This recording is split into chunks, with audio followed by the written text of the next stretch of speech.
로봇주라고 하면 제가 첫 번째로 찾는 로봇주는 단연 한마디로 삼성의 DNA를 이어받은 로봇의 심장 기업이다, 뭐 이렇게 말씀을 좀 드릴 수 있으니까요.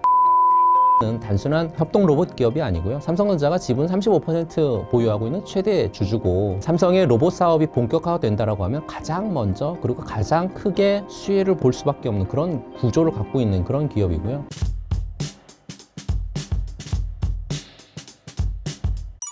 최근 국내 로봇주 상황을 전해주신다면요?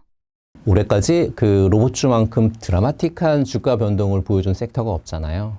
결론부터 좀 말씀을 드리면 지금 국내 로봇주는 어떤 테마성 광풍에서 벗어나서 실질 성장 기대감으로 넘어가는 중요한 변곡점에 있지 않나 이렇게 판단하는데요. 왜 그러냐면 지금 대한민국은 물론 전 세계가 두 가지 고질병을 좀 겪고 있습니다. 인구 고령화하고 숙련된 인력 부족 을 겪고 있는데, 이 두 가지 고질병을 해결할 수 있는 해법은 바로 이제 로봇이다, 이렇게 좀 보고 있거든요. 여기에 AI 기술이 융합이 되면서 로봇은 단순한 기계를 넘어서 지능형 파트너로 진화하고 있다, 이렇게 보시면 좋을 것 같습니다. 그러니까 국내 로봇주들의 현재 상황과 또는 전망을 몇 가지로 요약을 좀 해드리게 되면, 첫 번째는 2024년의 로봇 시장은 삼성과 두산 그리고 테슬라 같은 대기업들의 지분 투자라든지 M&A 기대감으로 주가가 움직였다라고 보실 수 있고요. 이때는 실적이 안 나와도 이 회사가 삼성전자하고 뭘 하더라, 또는 테슬라의 옵티머스의 관련주다라고 말만 하게 되면 주가는 폭등을 했던 어떤 전형적인 테마 장세였죠. 그런데 2025년은 좀 달라진 것 같아요. 2025년 하반기 지금 시장이 현실을 보기 시작하면서 꿈만 꾸는 로봇주들의 거품이 상당 부분 빠졌다라는 거죠. 이제 시장은 산업용 로봇이나 협동 로봇 분야에서 진짜 매출이 찍히냐, 또는 감속기나 액추에이터 같은 핵심 부품의 어떤 기술을 자체적으로 보유하고 있냐, 계속 물어보기 시작한다는 거죠.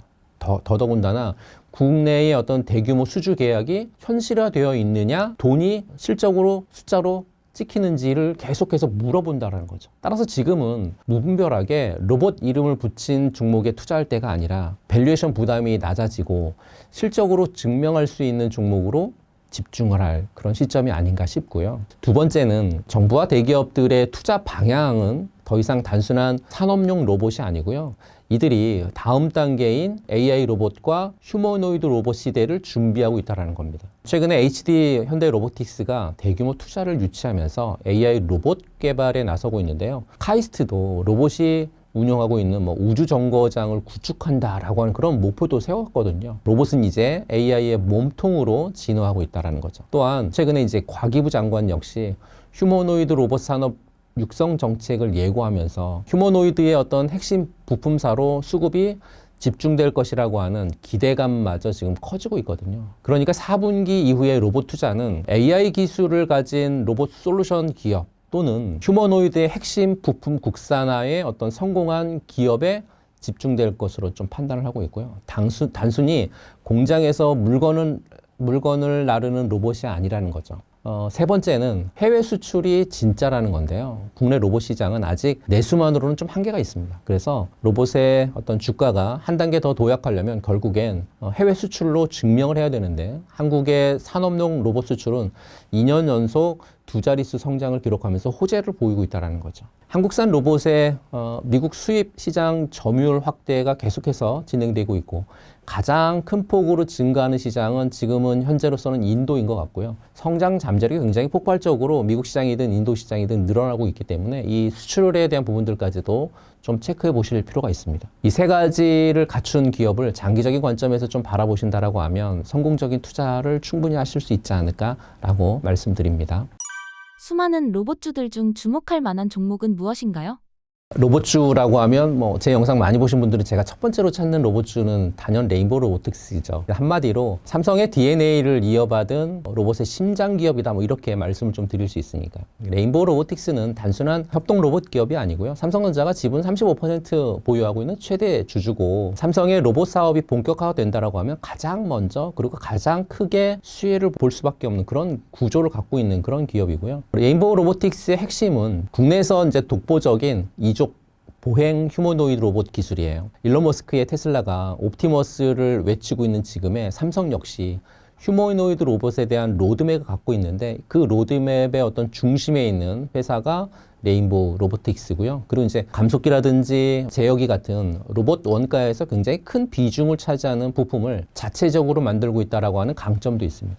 이렇게 되면 장기적으로 수익성을 폭발적으로 개선시킬 수 있는 정말 강력한 무기를 갖췄다라고 말씀드리고요. 단기 실적보다는 그래서 미래 가치에 어떤 초점을 맞추고 가야 될 그런 기업이 레인보우 로보틱스가 아닐까라는 말씀을 드리고요. 두 번째로 보실 종목은 두산 로보틱스도 보셨으면 좋겠어요. 두산 로보틱스를 한마디로 정의한다라고 하면 이미 시장을 지배하는 협동 로봇의 표준화된 기업이다. 뭐 이렇게 정의할 수 있을 것 같습니다. 그러니까 두산 로보틱스가 국내 협동 로봇 시장을 선도했고 글로벌 판매량을 빠르게 확대하고 있기 때문에 그러거든요. 단순히 기술력만 좋은 게 아니라 두산그룹의 글로벌 네트워크 또 마케팅을 등에 업고 최근에 뭐 어떤 농업 특화 로봇 개발을 위해서 대동하고도 이제 협력하고 있고 또 F&B나 또 물류 같은 산업 현장의 자동화 요구에도 굉장히 발빠르게 대응하고 있거든요. 어떻게 보면 지금은 초기 투자라든지 또는 R&D 비용으로 인해서 적자가 확대된 그런 과도기인 것 같지만 시장에 대한 어떤 침투율이 높아지고 그리고 생산 단가가 안정이 되는 손익분기점을 돌파하는 그런 순간 주가는 폭발적으로 반응할 거라고 판단하고 있습니다. 협동 로봇 성장과 함께 언제 흑자 전환하느냐를 정말 꾸준히 체크하셔야 될 그런 종목이고 흑자 전환한 이후에 하다가 놓치는 종목이 아마 이런 종목일 거예요. 세 번째 종목은 상장된 종목은 아니지만 비상장된 종목인데 상장된다라고 하는 얘기들이 좀 나오고 있고 상장이 될 경우에 정말 큰 수혜를 볼 수밖에 없는 HD 현대 로보틱스인 것 같아요. 한마디로 든든한 대기업 배경과 그리고 미래 투자의 어떤 가속화가 진행되는 그런 기업이거든요. 현대의 로봇 전문 기업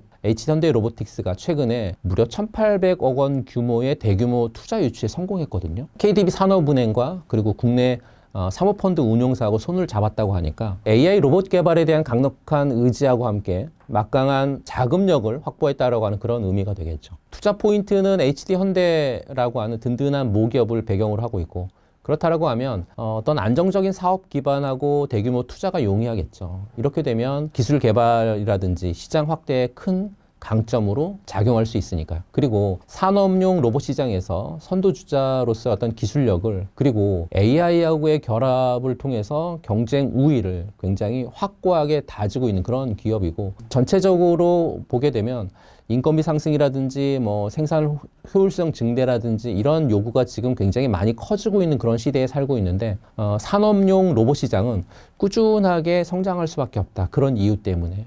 그러면 HD 현대 로보틱스는 이 시장에서 꾸준한 성장을 기대해 볼 수 있는 그런 종목이고 더더군다나 비상장이기 때문에요. 비상장의 매력은 상장했었을 때에 대한 가치를 제대로 부여받을 수 있거든요. 지금 HD 현대 로보틱스 같은 경우에는 그 가치를 제대로 좀 받고 있지 않은 그런 상황이기 때문에 앞서 말씀드렸던 레인보우 로보틱스, 두산 로보틱스와 함께 HD 현대 로보틱스 같은 종목도 잘 보시면 좋겠다라는 말씀 드리고 싶습니다. 미국 리쇼어링과 인건비 대체 수요가 로봇주에 어떤 성장 기회를 줄까요? 리쇼어링과 인건비 대체 수요는 사실 단순한 테마가 아니라 한국 로봇주가 K로봇이라고 하는 이름으로 글로벌 시장을 선도할 수 있는 구조적 어떤 성장 엔진이 될 것으로 좀 판단하고 있는데요. 이 구조적 변화의 핵심에서 주목해야 될 부분들, 트렌드적인 부분들 몇 가지를 좀 말씀드리면 첫 번째 주목하셔야 될 건 미국의 자동차 격차 해소는 K로봇의 어떻게 보면 블루오션입니다. 미국이 IRA라든지 칩스법을 통해서 제조업 공장을 본국으로 다시 불러들이는 이 리쇼어링을 강력하게 추진하고 있는데 문제는 사실 리쇼어링을 한다 하더라도 높은 미국 쪽에서 인건비 때문에 생산 단가가 맞지 않는다라는 거죠. 2023년 기준으로 보게 되면 미국 제조업의 로봇 밀도는 295대에 불과하거든요. 반면에 한국은 1000대 이상으로 미국의 3배가 넘습니다. 중국은 470대고요. 독일이 429대보다 한참 낮죠. 이 자동화 격차가 바로 대한민국의 기회인 것 같습니다. 미국 공장이 경쟁력을 가지려고 하면 높은 인건비를 자동화로 상쇄해야 된다는 거죠. 즉 인력 채용 대신에 로봇 도입을 폭발적으로 늘려야 하는 그런 구조거든요. 시간당 임금이 계속 오르는 상황에서 사실 로봇은 어떻게 보면 24시간 불만 없이 일할 수 있는 완벽한 인건비의 대체제니까요. 협동 로봇과 같은 뭐 저가형 또는 그리고 어떤 배치에 용이한 부분들 그리고 K 로봇 솔루션에 대한 것들 이런 부분들이 북미 시장에서 급성장할 수밖에 없다라고 판단하고 있고요. 실제로 올해 2025년 상반기 북미 산업용 로봇 시장은 전년 대비해서 반등에 성공하면서 이런 추세를 증명하고 있으니까요. 둘째는 AI 로봇의 어떤 대격변인 것 같아요. 그러니까 테슬라하고 LG전자의 협력설 그로 인해서 로봇스타 같은 종목들을 보게 되면요. 사실은 로봇스타 종목은 저하고 함께 같이 공부하시는 분들이 굉장히 많이 웃고 계세요. 로봇스타는. 근데 이제 테슬라하고 LG전자의 협력설로 인해서 그런 로봇스타 같은 종목들이 너무 많이 폭등을 하면 지금 단계에서는 퀘션 마크 이게 얼마까지 더 갈 수 있을까라고 이제 좀 바라볼 수 있는데 그런 걸 차지하더라도 테슬라하고 LG전자의 협력 또는 현대차의 스마트 공장 같은 부분들 발표 이 로봇 시장의 대격변을 상징적으로 보여주는 그런 사례가 계속해서 쏟아져 나오고 있거든요. 특히나 이제 올해 9월 달에 LG전자가 테슬라의 휴머노이드 로봇 옵티머스의 공급망에 합류했다라고 하는 설이 좀 퍼지면서 로봇 관련돼 있는 종목들이 랠리를 계속 펼치고 있죠. 이 소식이 중요한 이유가 뭐냐면 테슬라의 로봇 전략이 휴머노이드 로봇 대량 생산에 맞춰져 있기 때문이거든요. 그러니까 LG전자가 가진 모터나 뭐 센서나 또는 정밀 제어 시스템이나 대량 생산의 노하우나 휴머노이드 시대를 여는데 필수적이라고 보는 거죠. 만약에 이 협력설이 어떻게 현실이 된다라고 한다면 LG전자의 로봇 밸류체인에 포함된 국내 부품사나 기술 업체들은 전례 없는 성장 기회를 맞이할 수 있게 된다 이렇게 보시면 될 것 같고요. 현대차 그룹도 뭐 싱가포르에 어떤 글로벌 혁신센터를 준공하고 로봇하고 AI를 결합한 어떤 자동화 시스템의 모델을 선보이고 있는 그런 부분들도 있는데요. 이 공장에서 그러니까 로봇계라고 하는 스팟이 순찰하면서 작업자의 품질 검사를 도와주고 있고 또는 조립이나 검사 공정에서의 어떤 70%까지 자동화로 진행되고 있는 부분들이 굉장히 중요하고 사실 이 공장에서 중요한 건 스마트 팩토리 모델이 향후에 현대자동차 그룹의 전체 공장으로 순차적으로 적용된다라고 하는 부분들이죠. 현대차 그룹 내에서의 로봇이나 또는 자동화 관련 계열사들, 이를테면 현대오토에버라든지 또는 보스턴 다이내믹스뿐만 아니라 이들의 어떤 스마트 공장 솔루션을 공급하는 국내 로봇 시스템하고 솔루션 기업들에게 굉장히 막대한 장기 수주 물량을 안겨줄 수 있을 것으로 판단을 좀 하고 있거든요. 미국의 리쇼어링하고 인건비 상승은 거스를 수 없는 어떤 구조적인 변화라고 보고 있고요. 어떻게 보면 로봇 산업이 선택이 아니라 필수가 되는 시대를 의미한다 이렇게 보시면 좋을 것 같고 로봇주는 이제 2030년까지 4조 8천억 달러 규모로 성장을 할 정말 휴머노이드 시장과 글로벌 제조 혁신이라고 하는 두 개의 거대한 엔진을 달았다 이렇게 판단을 하고 있습니다. 금리 인하 국면에서 로봇주가 하반기 주도 섹터로 자리 잡을 가능성과 주목해야 할 포인트는 무엇인가요? 로봇주의 금리 인하는 거시적인 환경이라든지 또는 AI 기술의 상용화의 혁신이 만나는 2025년 하반기부터 가장 강력한 성장 모멘텀을 가진 그런 섹터라고 말씀을 좀 드리고 있는데요. 로봇주가 당연히 어떤 단순한 테마를 넘어 시장의 주역이 될 수 있는 가능성은 우선 첫 번째로 로봇주는 전형적인 미래 성장주라는 거죠. 지난 2년 동안 고금리 환경에서 가장 큰 고통을 받았던 섹터도 역시나 이런 성장주들이었는데 미래에 큰 돈을 벌 기업이라도 높은 금리는 미래 이익의 어떤 현재 가치를 떨어뜨리잖아요. 특히 지금 당장 적자를 보면서 대규모 투자를 해야 되는 로봇 기업들에게는 자금 조달 비용까지 높이는 치명적인 요인이었으니까요. 이제 금리 인하 국면이 시작이 되면 미래 가치에 대한 할인율이 낮아지기 때문에 이렇게 되면 실적이 아직 완벽하지 않더라도 미래 성장 가능성이 높은 로봇 기업들의 밸류에이션 매력을 급격히 높이는 역할을 충분히 할 수 있습니다. 그러면 시장은 다시 꿈과 성장성에 어떤 베팅할 동력을 얻었다 이렇게 볼 수 있겠죠. 두 번째는 금리가 낮아지게 되면 기업들이 설비 투자에 쓸 자금 확보가 굉장히 쉬워진다는 거죠. 특히 로봇 도입은 초기 투자 비용이 굉장히 크기 때문에 금리 환경에 굉장히 민감하거든요. 그러니까 제조업체들이 리쇼어링이라든지 또는 인건비 절감을 위해서 공장 자동화를 서두르는 시점에 낮은 금리는 로봇 시스템의 대량 도입 촉매제가 될 것으로 좀 판단을 좀 하고 있고요. 그리고 이제 로봇을 판매하는 대신에 월 구독료를 받는 구독형 그 서비스 모델이 확산되고 있거든요. 금리가 낮아지게 되면 이 렌탈 사업을 위한 로봇 기업들의 초기 금융 비용 부담도 줄어들 거고, 그러면 경쟁력하고 보급 속도가 훨씬 빨라지겠죠. 이렇게 될 경우에 안정적인 구독 매출을 확보하는 로봇 기업에게 강력한 장기 성장 동력이 충분히 될 수 있다라고 판단합니다. 그러면 하반기에 특히 주목해야 될 포인트를 살펴보게 되면 우선은 AI하고 결합한 로봇 솔루션 기업을 찾아내는 거 굉장히 중요합니다. 이제 로봇은 단순한 기계가 아니고 엔비디아 GR00T 플랫폼처럼 AI가 로봇의 움직임을 제어할 거고요. 학습시키는 어떤 물리적인 AI 시대가 도래할 건데, 하드웨어 판매를 넘어서 AI 소프트웨어 솔루션으로 높은 마진과 확정성을 확보할 수 있는 어떤 그런 기업들이 시장을 당연히 주도할 것으로 판단을 하기 때문에 이런 기업들 찾아내시는 게 여러분들의 몫이 아닐까 싶고요. 다음으로는 휴머노이드의 핵심 부품을 국산화하는 그런 기업들도 보셨으면 좋겠습니다. 테슬라의 옵티머스 같은 휴머노이드 로봇 시대는 가시권에 들었다고 판단을 하고 있고요. 휴머노이드의 상용화의 어떤 성공은 액추에이터라든지 감속기 그리고 정밀 센서 같은 고부가가치 핵심 부품의 대량 생산 능력에 달려 있으니까요. 이런 부품을 해외 의존 없이 만일 국산화를 한다라고 하면 굉장히 큰 경쟁력을 갖출 수 있거든요. 이런 기업들 찾아내시는 거 굉장히 좋다라고 말씀드리고, 마지막으로는 B2B 대형 수주의 어떤 가시성을 확보한 그런 기업들 찾아내시는 거 좋겠습니다. 로봇의 성장 동력은 결국 대규모 수주잖아요. 특히 현대차라든지 삼성전자 같은 국내 대기업의 어떤 스마트 팩토리 프로젝트라든지 북미 시장 또는 유럽 시장에서 대형 제조사들하고의 어떤 B2B 계약 가시성을 확보한 기업들에 집중하실 필요가 있고, 그런들은 실적 턴어라운드의 가장 확실한 증거가 될 수 있습니다. 금리 인하 국면은 돈을 버는 성장주의 굉장히 좋은 환경입니다. 로봇 섹터는 AI라고 하는 혁신 위에 금리 환경이라고 하는 어떻게 보면 순풍을 다른 거죠. 테마가 아니라 금리 인하 수혜가 실질적으로 전환이 될 수 있는, 그리고 어떤 기술력이라든지 비즈니스 모델을 갖춘 로봇 기업에 장기적인 안목으로 투자해야 되지 않을까라는 말씀 드리고 싶습니다.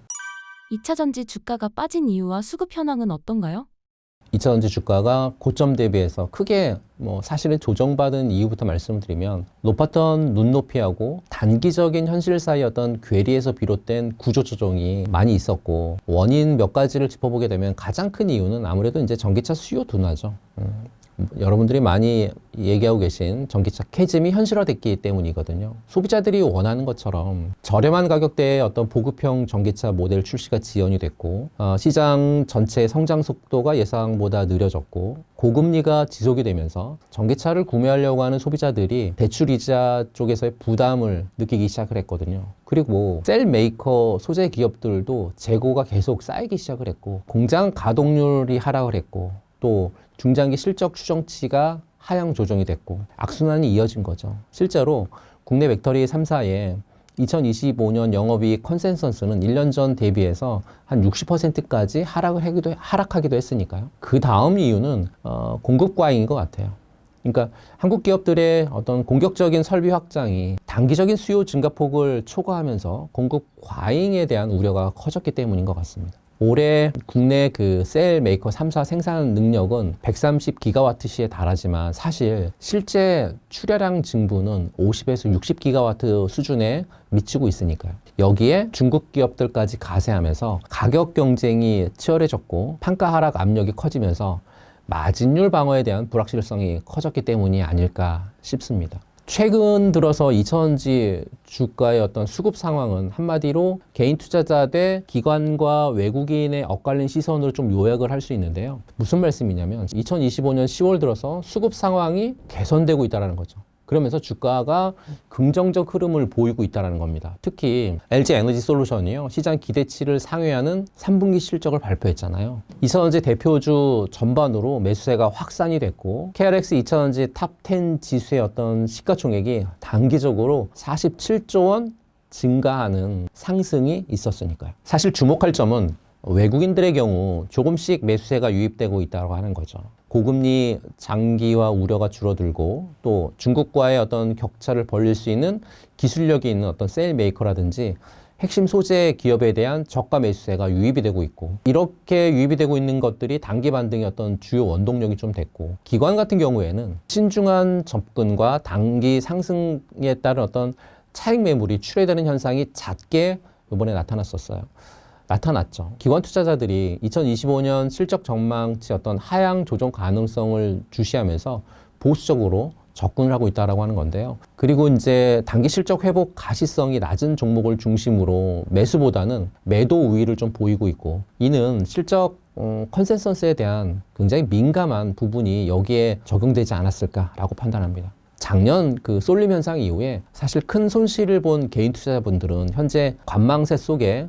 단타성 매매가 좀 굉장히 짙습니다. 그러니까 2차전지의 호재성 뉴스라든지 외국인 매수가 진행이 되면 단기 반등을 노린 매매가 집중이 되면서 변동성을 좀 키우고 있는 그런 형태가 최근 들어 나타나고 있고, 2차전지 섹터는 이제 어떻게 보면 선별적인 성장의 시대로 진입을 했다, 이렇게 말씀드리고 싶습니다. 이제 모두가 오르는 시대는 끝났습니다. 재무 건전성이 탄탄하고요. ESS 같은 새로운 성장 동력을 갖고 있는 기업, 그리고 LFP라든지 차세대 배터리 기술에서 경쟁 우위를 확보한 기업만 앞으로 살아남을 것이기 때문에요. 이런 종목군들 위주로 종목을 편성하시면 좋지 않을까라고 말씀드립니다. 에코프로와 포스코홀딩스의 현재 상황은 어떤가요? 먼저 에코프로 그룹은 캐즘의 직격탄을 맞으면서요. 주력 자회사인 에코프로 BM과 지주사인 에코프로 모두 큰 폭의 조정을 겪었죠. 하지만 이제 최근에는 바닥을 다지고 반등을 모색하는 움직임이 포착이 되고 있고, 주가 하락의 핵심 원인은 역레깅과 재고 조정이었잖아요.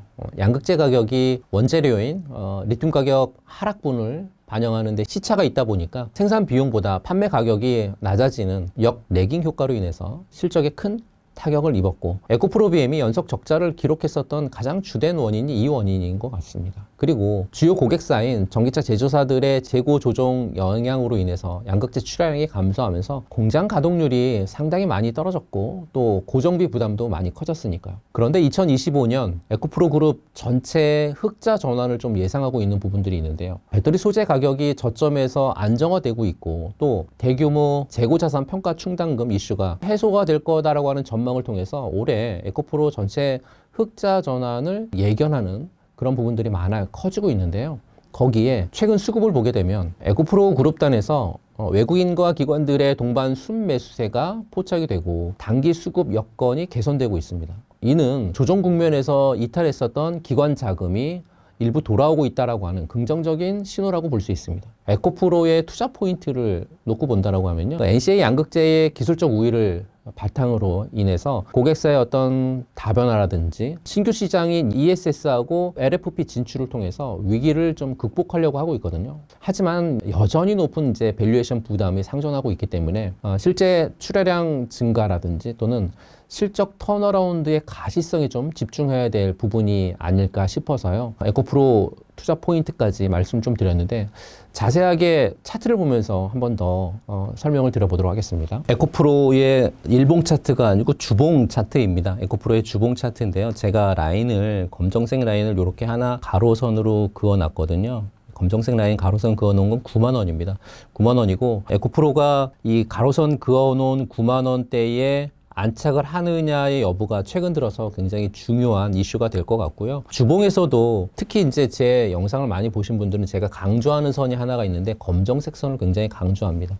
검정색 선은 일봉에서도 검정색 선을 굉장히 많이 강조해서 중요하다라고 말씀을 좀 드리고 있고, 검정색 선을 대량 거래량으로 돌파하게 되면 출발했다라고 하는 출발 신호라고 말씀을 좀 드려왔거든요. 그런데 지금 일봉에서의 검정색 선을 완벽하게 돌파한 이후에 급등을 하고 있기 때문에 이건 일봉으로 체크가 안 되고요. 주봉에서 체크를 하실 필요가 있어 보이고, 주봉에서의 체크를 어떻게 하시느냐, 지금 말씀드렸던 9만 원이라고 하는 가격대를 돌파했고 이제는 안착하는 게 중요하다라고 먼저 말씀을 드려왔거든요.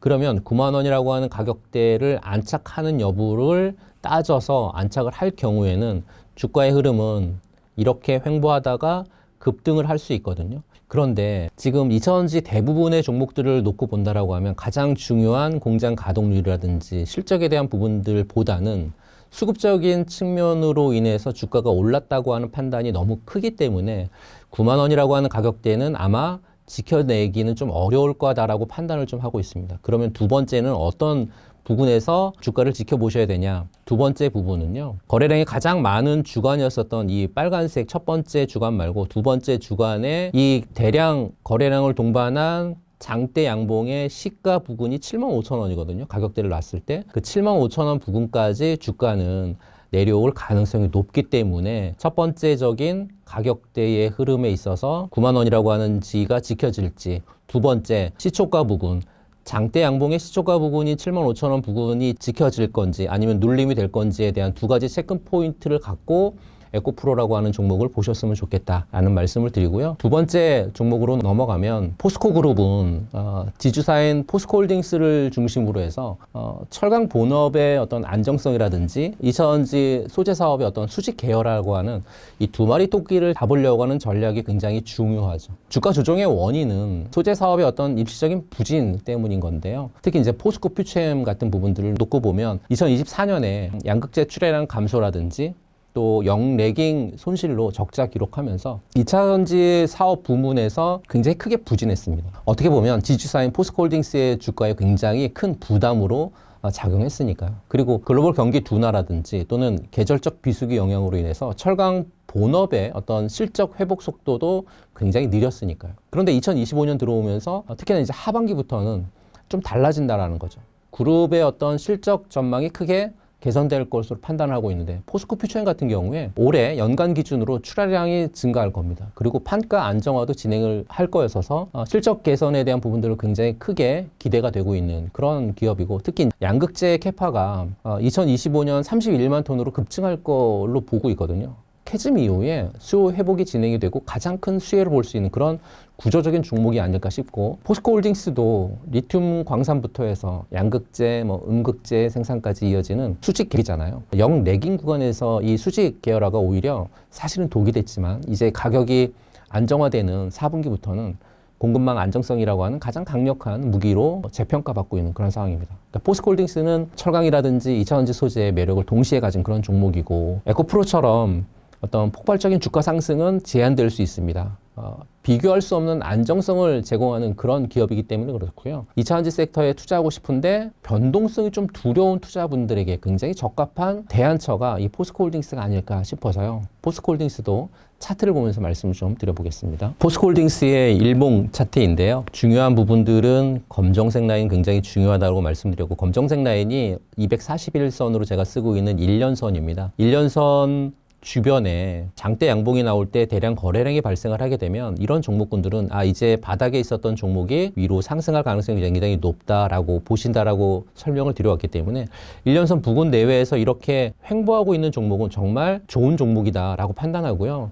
이런 종목군들은 앞서 말씀드렸던 에코프로 같은 변동성이 굉장히 높거나 그런 종목 보다는 안정적인 흐름을 체크하면서 계속 모아갈 수 있는 그런 장점이 있는 종목이 저는 포스코홀딩스 같은 이런 종목이고요. 지금 현재 1년선 부근과 괴리차가 불과 한 6% 정도 날까요? 오늘이 10월 28일 녹화 날인데 오늘 같은 경우에 밑으로 좀 더 내려오게 된다라고 하면 1년선 부근 내외에서 모아가는 전략 굉장히 좋다. 라고 말씀을 드립니다. 그리고 이런 종목군들은 앞서 설명드렸던 것처럼 포스코 그룹 안에서의 어떤 수직 계열에 대한 부분들이 굉장히 크게 작용할 수 있고 본업이 조금만 더 힘과 탄력을 받아줘서 실적이 조금만 개선된다고 하면 이전에 급등했었던 그런 흐름을 충분히 더 이어갈 수 있는 정말 좋은 그런 종목군들이기 때문에요. 이런 종목군도 여러분들이 체크하셨으면 좋겠다라는 말씀 드리고 싶습니다. SK온 북미 최대 2조 원 규모 ESS 첫 수주 계약은 어떤 내용인가요? 이 계약이 단순한 이제 수주를 한 건이 아니고 전기차 수요 둔화라고 하는 그런 터널 속에서 SK온이 ESS라고 하는 새로운 거대 시장으로 탈출하는 신호탄을 좀 쏘아 올렸다? 그렇게 볼 수밖에 없을 것 같아요. 이 계약의 핵심 내용을 놓고 보면 계약 상대방은 미국 그 콜로라도에 본사를 둔 재생에너지 전문 기업이거든요. 플랫 아이언 에너지인가요? 그런데 초기 계약은 우선 1기가와트 규모의 공급 계약이거든요. 근데 하지만 중요한 건 옵션인 것 같아요. 이 플랫 아이언이 2030년까지 미국 전역에 추진하려고 하는 그 추가 에너지는 6기가와트 정도가 넘습니다. 이 프로젝트에 대한 우선 협상권이 SK온에 있다라는 거죠. 이 두 가지를 합치게 되면 한 7기가와트 정도거든요. 7기가와트면 굉장히 큰 물량이에요. 현재 그 배터리 쪽에서 1기가와트당 수주 규모를 약 3천억 원으로 추산을 하고 있는데 7기가와트면 2조가 넘죠. 말 그대로 잭팟이 터진 겁니다. 이번 계약은 단순히 돈을 버는 것 이상의 몇 가지 어떤 전략적인 의미가 내포가 되어 있습니다. 그 전략적 내포되어 있는 의미 첫 번째는 LFP 배터리의 어떤 성공적인 확장인 것 같아요. 이번에 SK온이 공급하고 있는 제품이 사실은 주력이던 3원계 배터리가 아니라 가격 경쟁력이라든지 또는 안정성이 높은 LFP 배터리라는 거죠. ESS 시장은 전기차하고 좀 달리 무게가 제약이 좀 덜한 그런 상황이죠. 하지만 가격이라든지 안정성이 좀 생명이거든요. 그동안 이제 중국 기업들이 LFP로 ESS 시장을 어떻게 좀 덕을 많이 봤잖아요. 근데 SK온이 이 시장에 본격적으로 진출하면서 중국하고의 정면 승부를 하겠다라고 하는 선전포고죠. 두 번째는 미국에서 생산하는 거죠. 최고의 카드입니다. 이 LFP 배터리를 어디서 만드냐가 굉장히 핵심이거든요. SK온이 미국 조지아주에 있는 SK 배터리 아메리카 그 공장에서 기존의 전기차 생산했던 생산 라인 일부를 ESS로 전환을 했거든요. 새로운 공장을 짓는 게 아니라요. 기존 라인을 전환했기 때문에 시간, 비용 획기적으로 절약할 수 있었습니다. 동시에 메이드 인 USA잖아요. 미국의 IRA 보조금 요건 충족하면서 현지 수요에 가장 빠르게 대응할 수 있는 정말 신의 한 수다라고 평가할 수 있습니다. 세 번째는 수요 둔화의 어떤 탈출구의 확보가 전개됐다라고 하는 부분들인데요. 그동안 이제 2차전지 기업들이 사실은 수요 둔화 때문에 굉장히 힘들었거든요. 근데 SK온이 이번 계약으로 인해서 전기차라고 하는 단일 시장에 대한 의존도를 획기적으로 낮추고 ESS라고 하는 거대한 새로운 시장의 어떤 포트폴리오를 다각화하는데 성공한 것 같습니다. 그렇게 보면 SK온의 장기적인 또는 안정적인 거기에 성장성 모두 확보하는 그런 결정적인 움직임을 이번에 나타난 거다라고 말씀드리고 싶고요. SK온이 이번 2조 원대의 ESS 수주는 단순한 호재가 아니고 첫 번째로는 LFP 제품을 다변화한다라고 하는, 두 번째는 미국 현지 생산을 통해서 IRA에 대응한다라고 하는, 세 번째는 ESS라고 하는 새로운 시장을 개척을 해서 전기차 수요 둔화의 위기를 정면 돌파하겠다라고 하는 SK온의 미래 전략이 성공적으로 시작되었음을 알리는 굉장히 중요한 사건이다. 이렇게 볼 수 있을 것 같습니다. 2차 전지는 바닥을 이미 찍었다고 볼 수 있을까요?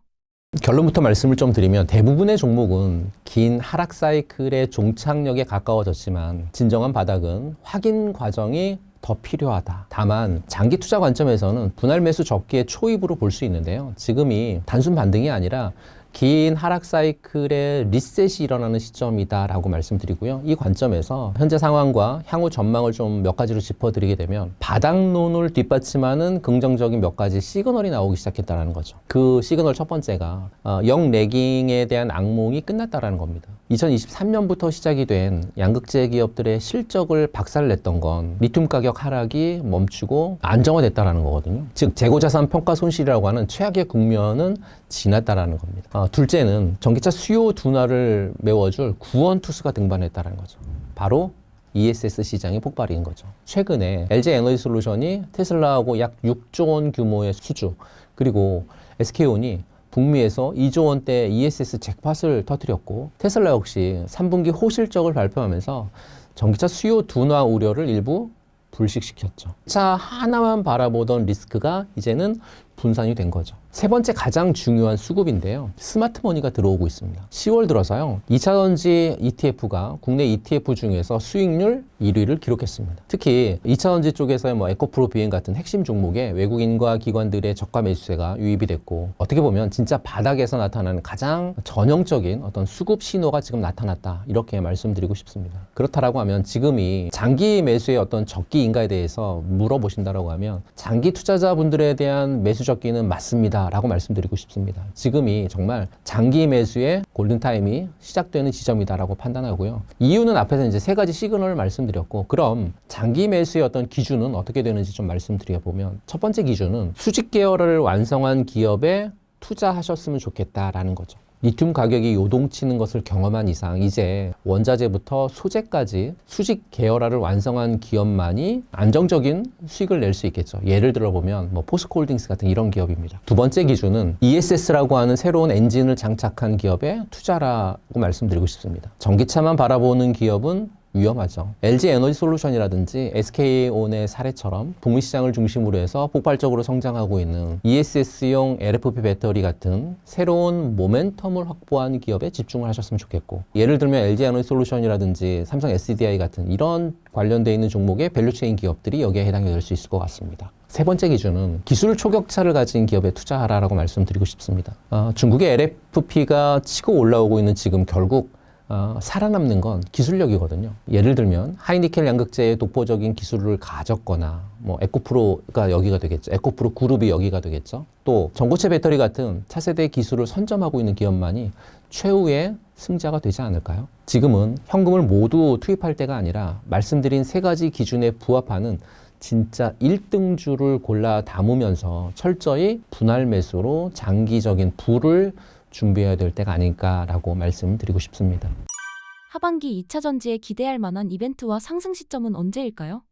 2023년 많이 기억하실 거예요. 2023년의 광기 어린 상승은 지금은 끝났습니다. 2025년 4분기 바닥 다지기 구간이거든요. 진짜 실적에 기반한 2차 파동은 2026년 상반기, 그러니까 4분기 실적이 확인되는 시점부터 시작이 될 거다라고 말씀드리고 싶습니다. 지금 시장은 물론 최악은 지났습니다. 그래서 안도감과 공급 과잉이라고 하는 불안감이 치열하게 싸우는 그런 형국인데요. 이 지루한 싸움을 끝내줄 이벤트 세 가지를 좀 주목하셨으면 좋겠습니다. 첫 번째 이벤트는 2025년 4분기 실적 발표고요. 이게 가장 중요합니다. 지금 10월의 반등은 기대감이거든요. 하지만 기관과 외국인들의 진짜 돈은 숫자를 보고 들어오거든요. 그러니까 2026년 1, 2월에 발표될 올해 4분기 실적이야말로 이 지옥 같았던 수요 둔화가 끝났음을 확인시켜주는 확인사살이라고 볼 수 있습니다. 여기서 두 가지 확인해야 되는데요. 역레깅에 따른 재고평가 손실이 정말 끝났나? 라는 부분들이고요. 전기차하고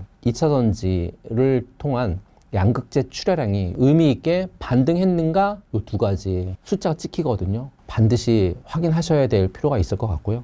두 번째 이벤트는 ESS 시장의 추가 잭팟 뉴스입니다. 전기차만 보면 안 된다고 말씀드렸기 때문에 진짜 돈은 ESS에서 터지고 있으니까요. LG 에너지 솔루션, SK온이 각각 6조 원대, 2조 원대의 북미 수주를 터뜨린 것처럼 남은 4분기 내년 초에 미국 데이터 센터라든지 또는 북미 전력망 관련해서 대규모 ESS 수주 뉴스가 추가로 나오는지 반드시 확인하셨으면 좋겠습니다. 이게 2차 전지의 하방을 받쳐줄 강력한 기둥이 될 수 있으니까요. 세 번째는 보급형 전기차의 판매 데이터인 것 같아요. 수요 둔화의 근본 원인은 비싼 전기차하고 고금리였거든요. 이제 금리가 인하가 될 거니까 4분기부터 이제 본격화될 수밖에 없고, 그렇게 되면 주목해야 될 건 테슬라의 보급형 모델, 또 주요 완성차 업체들의 저가형 전기차 판매에 대한 어떤 데이터에 대한 부분들 잘 확인하셔야 될 거고요. 그래야 2026년 수요를 충분히 결정할 수 있기 때문에 그렇거든요. 그렇다라고 하면 2차 전지 투자에 있어서 가장 중요한 점 한두 가지 정도만 더 말씀을 좀 드려볼게요. 가장 중요하게 생각하는 건 공급망 내재화의 어떤 능력인 것 같습니다. 미국의 IRA라든지 또는